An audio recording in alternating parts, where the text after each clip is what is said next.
she is sipping water through that bottle. And guys, I am so happy with my dwarf hamsters. Ang lahi nila ay ano, yung mga dwarf, yung maliliit lang. Pero in just 3 weeks according to our supplier nito, maaari na daw silang ano, mag-breed. Maaari na raw po silang dumami.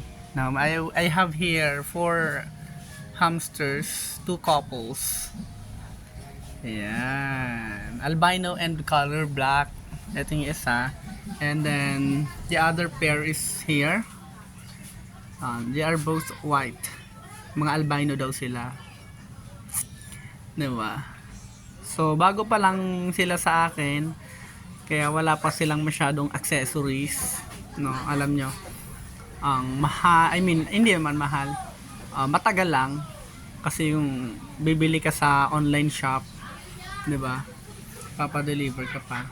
So, baka sa mga susunod na araw, meron na rin silang ano, meron na silang playground. No, yung sweet. Oh, look at them. Diba? Nakaka-relax din. Yung may alaga kang kagaya ng mga hamsters na ito. Diba? Little hamsters. Oh. They are so naughty. Ito talagang pair na to ang very naughty. So medyo matapang sila. Medyo matapang yan. Ito babae ata ito, oh, babae ito. And this one's male. Yan. So madalas silang tumatabi. Ayan, oh, madalas silang tumatabi. Unlike dito sa isang pair na ito, they rarely jam with each other. Ayan, it's sipping through the bottle. Ang cute! Ang cute ng aking hamster. Diba? Umiinom siya. Wow!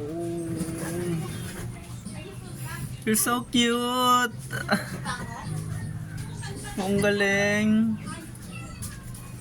At least they know now kung saan sila pwedeng uminom, diba? Oh, look at them. Ang cute niya. Guys, sa mga pet lovers dyan, lapag nyo kung anong mga alaga nyo. Bye-bye!